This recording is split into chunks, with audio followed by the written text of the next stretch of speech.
आज का हमारा जो टॉपिक है वो है ह्यूमन रेस्पिरेटरी सिस्टम।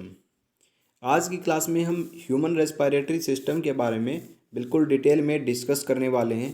तो चलिए स्टार्ट करते हैं ह्यूमन रेस्पिरेटरी सिस्टम से। जो ह्यूमन रेस्पिरेटरी सिस्टम है वो दो पार्ट्स के अंदर डिवाइड किया गया है। पहला जो पार्ट है वो है रेस्पिरेटरी ट्रैक्ट और दूसरा रेस्पिरेटरी ऑर्गन्स। रेस्पिरेटरी ट्रैक्ट यानी कि वो पाथवे जहाँ से ऑक्सीजन और CO2 अंदर बाहर आती जाती हैं, ठीक है। जो गैसेज का पाथवे होता है उसको बोलते हैं रेस्पिरेटरी ट्रैक्ट। और रेस्पिरेटरी ऑर्गन लंग्स, आपको पता है रेस्पिरेटरी ऑर्गन क्या है। तो दो पार्ट्स के अंदर रेस्पिरेटरी पूरे सिस्टम को दो पार्ट्स के अंदर यहाँ पे डिवाइड किया गया है। वन बाय वन करके हम देखेंगे। पहले हम रेस्पिरेटरी ट्रैक्ट के बारे में पढ़ेंगे कि क्या क्या पार्ट्स इंक्लूड होते हैं। देन रेस्पिरेटरी ऑर्गन्स यानी कि लंग्स के बारे में डिस्कस करेंगे। तो चलिए रेस्पिरेटरी ट्रैक्ट के बारे में देखते हैं। देखिए रेस्पिरेटरी ट्रैक्ट, इसके अंदर 6 चीज़ें इन्वॉल्व होती हैं। ये जो है ये इन्वॉल्व है।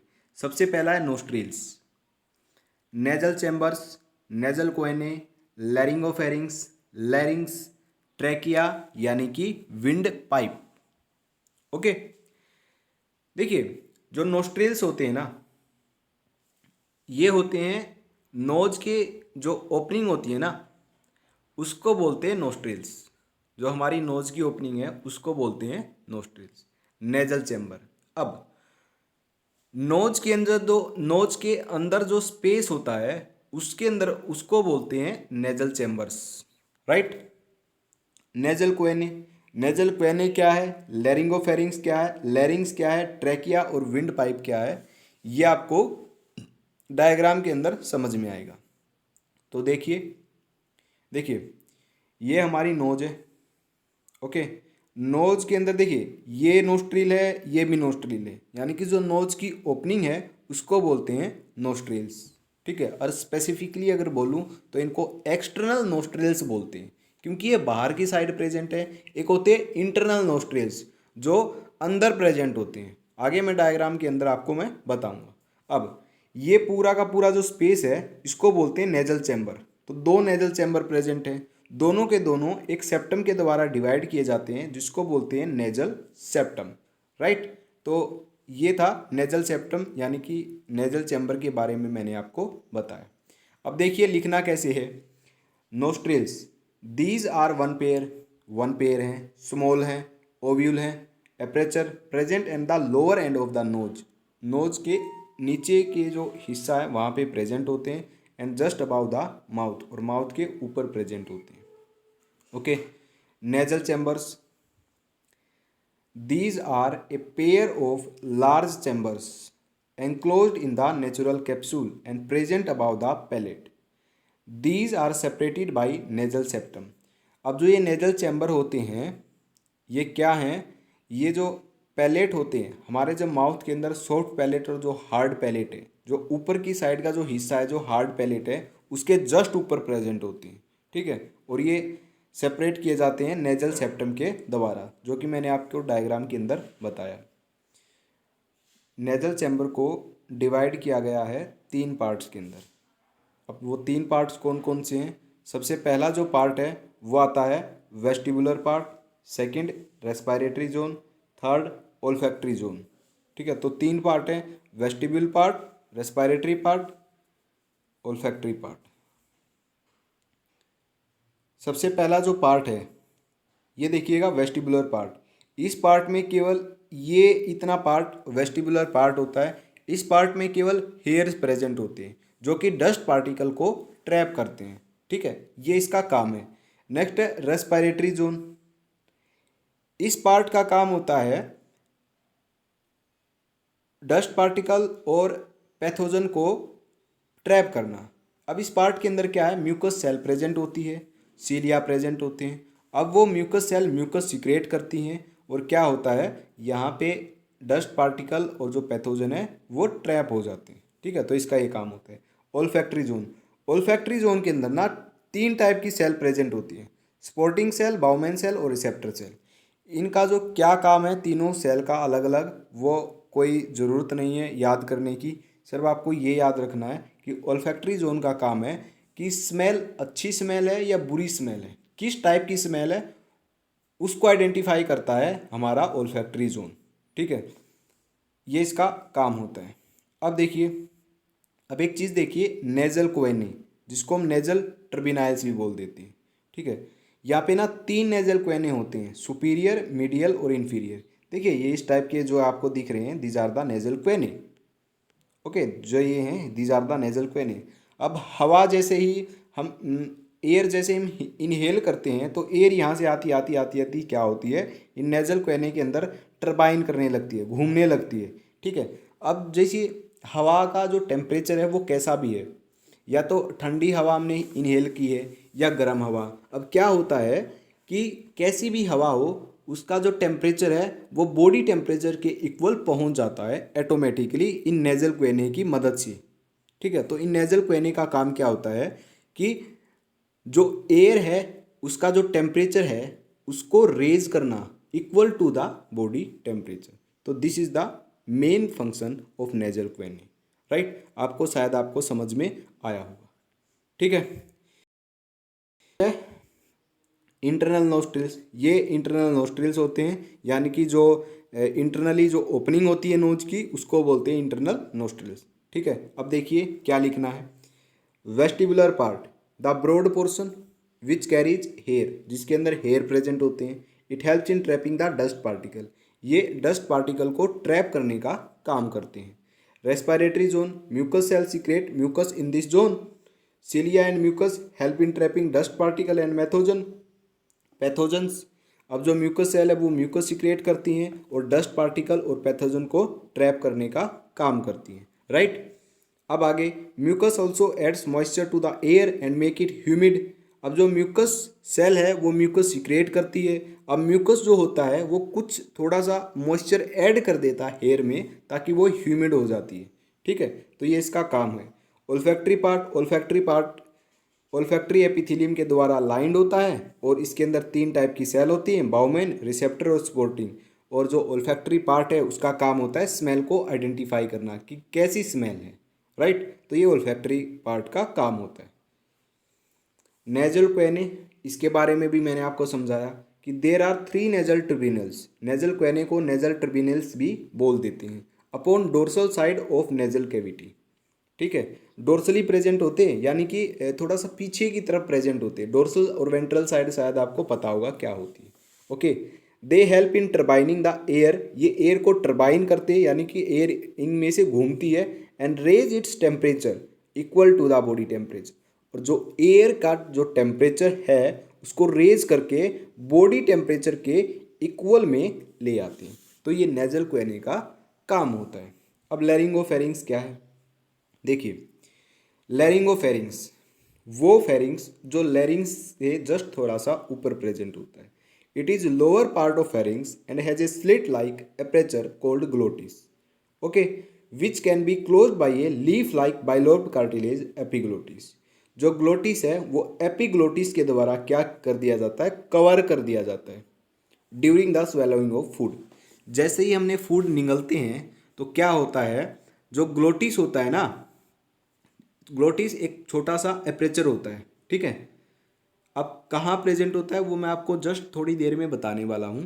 ठीक है, अब क्या है, वो जो ग्लोटिस होता है ना उसको कवर कर लेता है एक कार्टिलेज जिसका नाम है एपिग्लोटिस। तो एपिग्लोटिस का क्या काम है, जैसे ही हम खाना खाते हैं तो वो क्लोज कर लेता है ग्लोटिस को, ताकि जो फूड है जो हम खा रहे हैं वो हमारी श्वास नली में ना जाए। हमारी जो सांस लेने की नली है उसके अंदर खाना ना जाए, इसलिए ग्लोटिस को कवर करता है कौन सा कार्टिलेज, एपिग्लोटिस।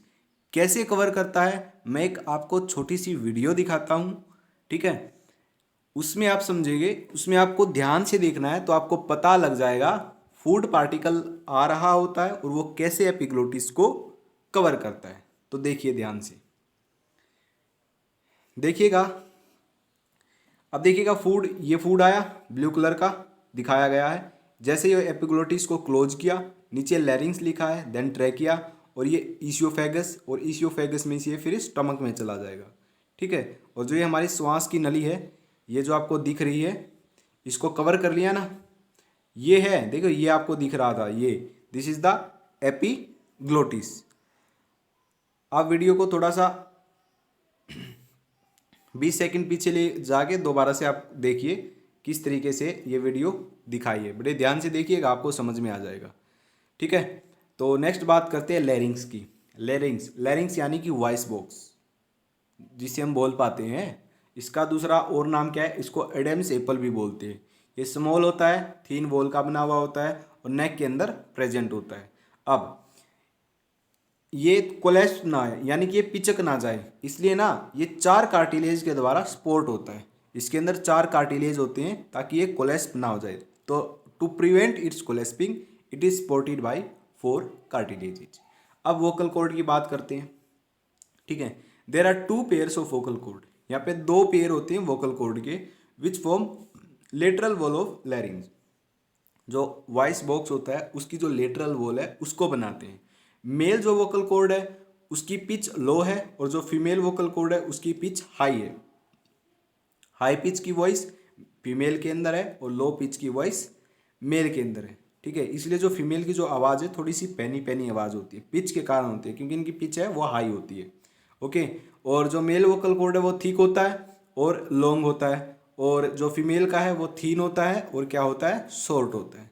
राइट, अब जो ये वोकल कॉर्ड है इससे ही हम बोल पाते हैं। अब क्या होता है, वाइब्रेशन होती है, जैसे ही एयर अंदर बाहर आती है तो इसके अंदर वाइब्रेशन होती है और हम बोल पाते हैं। ठीक है, तो वोकल कॉर्ड की सहायता से हम बोल पाते हैं। और वोकल कॉर्ड कहाँ प्रेजेंट होता है, लैरिंग्स के अंदर प्रेजेंट होता है।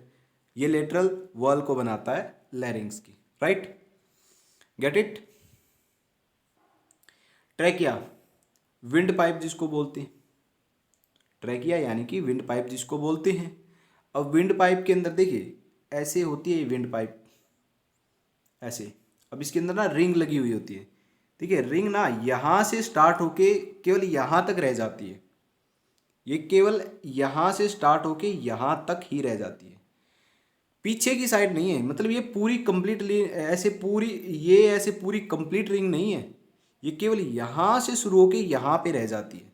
ठीक है, तो ये जो विंड पाइप होते हैं ना इसके अंदर रिंग प्रेजेंट होती हैं बहुत सारी। ये रिंग क्यों प्रेजेंट होती है, ताकि जो ये ट्रैकिया है ना ये पिचक ना जाए, कोलेस्प ना हो जाए। ठीक है, इसलिए ये रिंग प्रेजेंट होती है। ओके, अब देखिए यहाँ पे वर्ड आएगा वेंट्रली एंड डोर्सली। यहाँ पे बोला जाएगा कि जो ये रिंग है ये वेंट्रली तो होती है कंप्लीट और डोर्सली होती है इनकम्प्लीट। इसका क्या मतलब है, हमारी जो बॉडी है ना, जो फेस साइड होता है ना उसको बोलते हैं वेंट्रल साइड, और जो हमारा जो बैक साइड होता है, अपोजिट साइड होता है, पीछे का जो साइड होता है जहाँ पे बैकबोन होती है, बैकबोन साइड यानी कि जो वर्टिब्रल कॉलम साइड होता है उसको बोलते हैं डोर्सली साइड। ठीक है, तो मैंने आपको वेंट्रल और डोर्सल साइड का मतलब आपको बता दिया। अब आपको अच्छे से क्लियर हो जाएगा कि यहाँ पे क्या कहना चाह रहा हूँ मैं।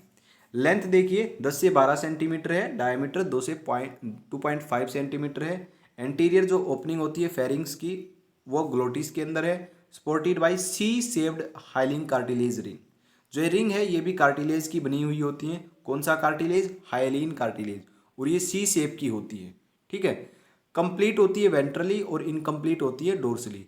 मैंने आपको बता दिया कि कैसे वेंट्रली जो ये है, ये मतलब आगे से अगर हम देखेंगे तो देखिए ये पूरी की पूरी कंप्लीट है, लेकिन जैसे ही पीछे का व्यू हम देखेंगे तो पीछे का व्यू आपको नहीं दिखेगा।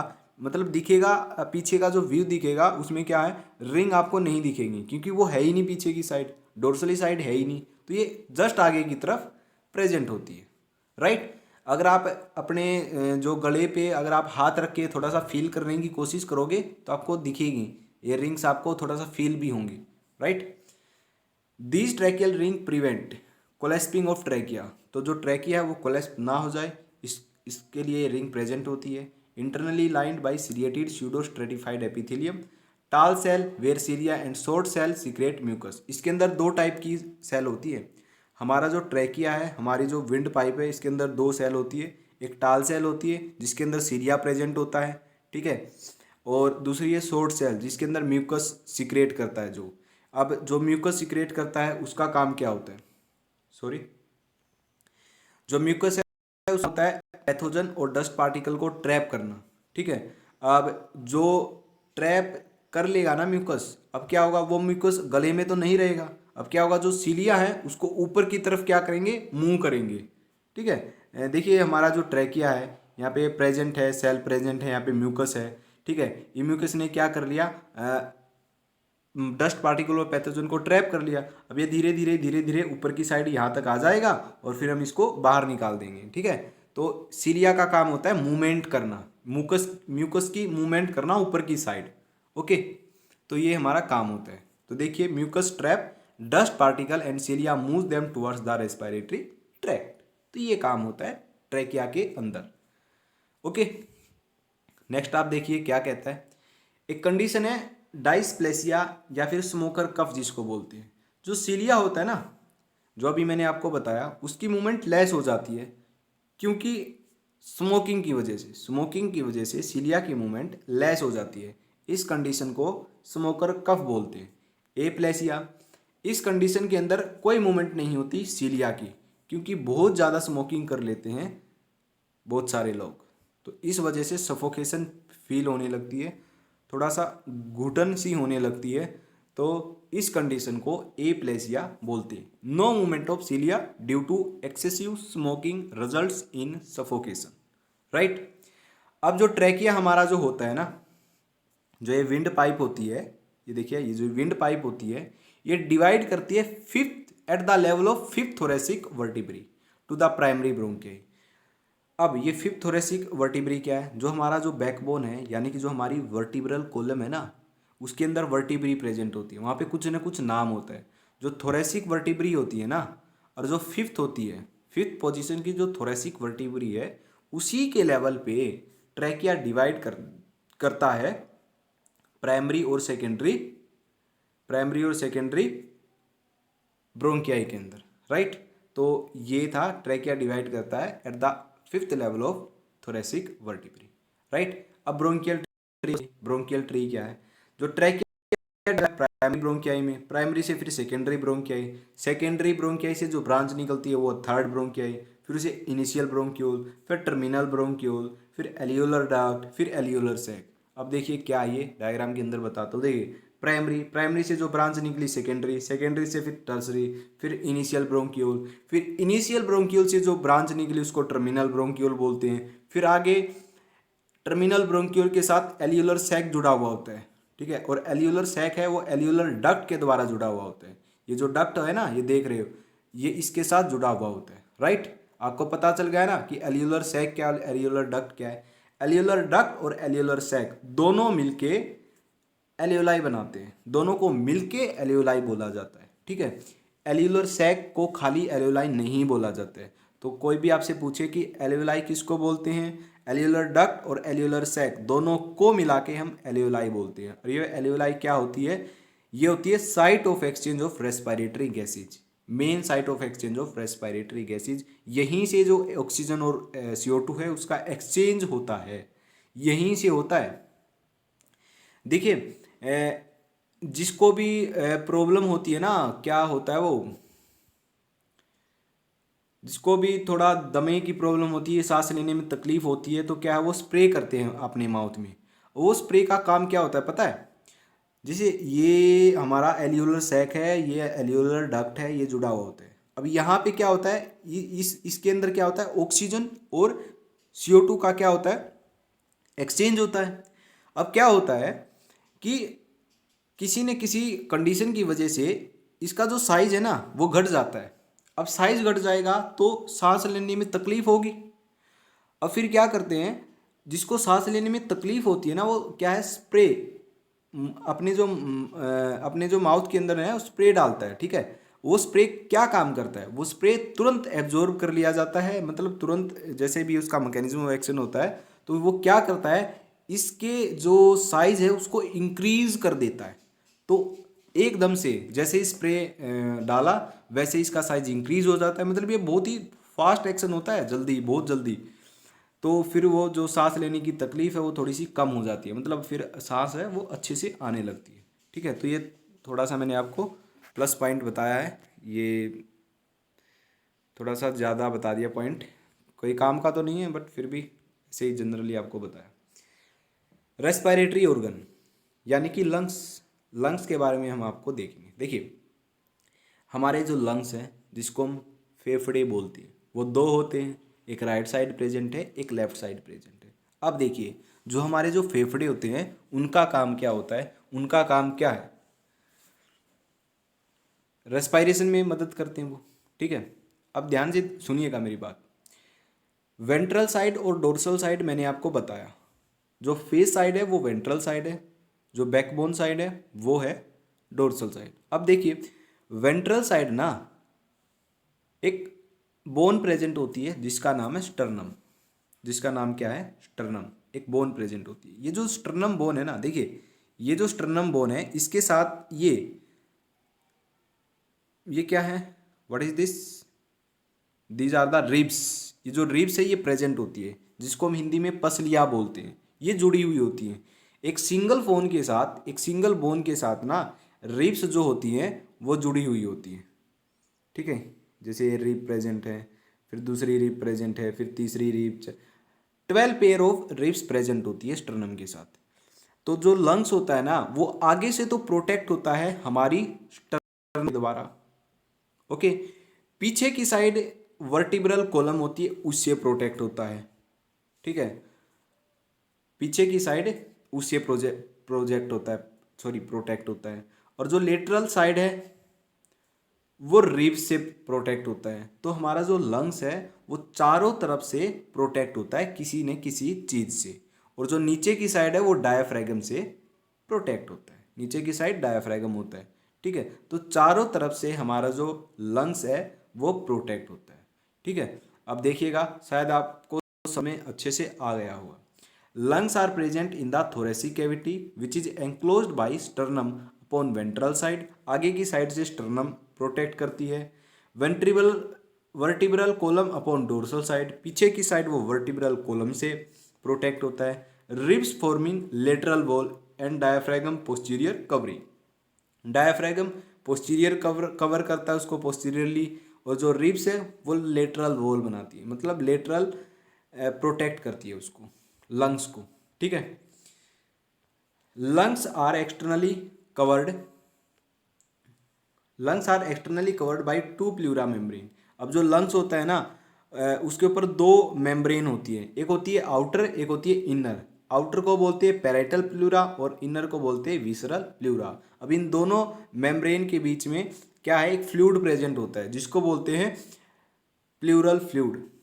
ठीक है, अब दोनों मेम्ब्रेन के बीच के खाली स्पेस को प्लूरल कैविटी बोलते हैं, और इस कैविटी के अंदर प्लूरल फ्लूइड प्रेजेंट होता है। इसका काम होता है फ्रिक्शन को रिड्यूस करना। जब भी हम सांस लेते हैं तो क्या है, वो फेफड़े क्या है, फूलते हैं फिर रिलैक्स होते हैं, फूलते हैं रिलैक्स होते हैं। जैसे भी होते हैं तो फ्रिक्शन की वजह से वो डैमेज ना हो तो वहाँ पे फ्रिक्शन को रिड्यूस कर दिया जाता है। तो ये प्लूरल फ्लूइड का मेन काम होता है। तो space between pleural membrane is called pleural cavity filled with pleural fluid।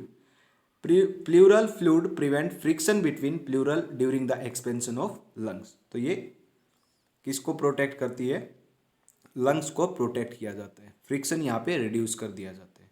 ठीक है, अब ध्यान से देखिएगा, ये तो होता है राइट लंग, ये होता है लेफ्ट लंग। ठीक है, जो लेफ्ट लंग होता है वो 2 लोब में डिवाइड किया जाता है। ये एक फीसर होता है। ठीक है, ये ओब्लिक फीसर, एक ओब्लिक डायसेक्शन यानी कि फीसर के द्वारा 2 लोब के अंदर डिवाइड है, लेफ्ट सुपीरियर और लेफ्ट इन्फीरियर। एक तो ऊपर वाली लोब है, एक नीचे वाली लोब है। जो ये हमारा राइट है लंग है, इसको 3 लोब के अंदर डिवाइड किया गया है, सुपीरियर, मीडियल और इन्फीरियर। ठीक है, अब जो हमारा जो ये लेफ्ट लंग होता है ना, यहाँ पे एक थोड़ा सा नोच होता है। ठीक है, यहाँ पे हार्ट प्रेजेंट होता है। ठीक है, ये बात भी बहुत ज़रूरी है। ठीक है, और फिर क्या है, ये जो मेम्ब्रेन के बीच में आप छोटी सी कैविटी दिख रही है ना, इसको प्लूरल कैविटी बोलते हैं। इसके अंदर क्या है, प्लूरल फ्लूइड भरा हुआ होता है जिसका काम होता है फ्रिक्शन को रिड्यूस करना। ये भी मैंने आपको बात बता दी। ठीक है, अब देखिए, जो ये आपको दिख रहा है ना फिशर, इसको फिशर बोलते हैं, इसको बोलते हैं ओब्लिक फिशर, इसको बोलते हैं ट्रांसवर्स, इसको बोलते हैं ओब्लिक। ट्रांसवर्स यानी कि बिल्कुल सीधा फीसर है, इसलिए इसको ट्रांसवर्स फीसर बोलते हैं। ओब्लिक यानी कि एक तिरछा फीसर है, इसको इसलिए ओब्लिक फीसर बोलते हैं। ठीक है, तो ये पूरी कहानी लंग्स की थी। अब देखिए, ध्यान से देखिएगा। Right lung, right lung broad होता है, शॉर्ट होता है, हैवी होता है।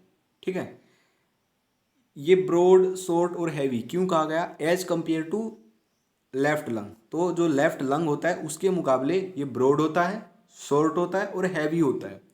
डिवाइड किया गया 3 लोब के अंदर, सुपीरियर, मिडल और इंफीरियर। 2 फीसर हैं, एक ट्रांसवर्स है, एक ओब्लिक है। डायग्राम के अंदर मैंने आपको बताया है। नेक्स्ट है लेफ्ट लंग। लॉन्ग होता है, नैरो होता है, लाइट होता है।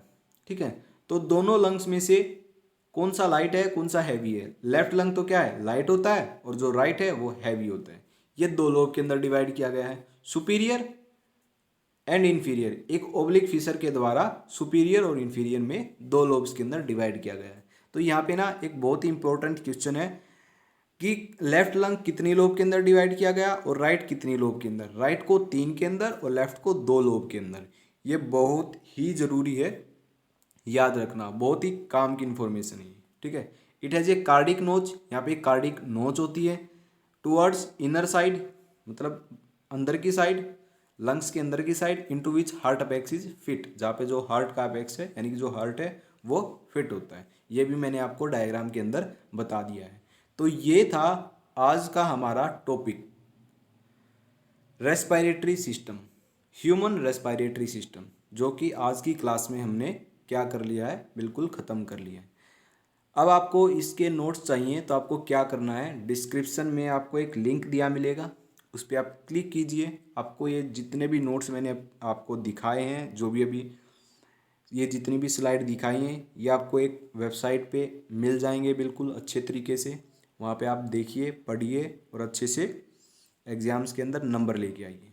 ठीक है, तो कुछ ही वीडियो के अंदर हम ये जो HAP है सेकंड सेम की, ये हम ख़त्म करने वाले हैं। तो मिलते हैं नेक्स्ट वीडियो के अंदर। आज की वीडियो में बस इतना ही।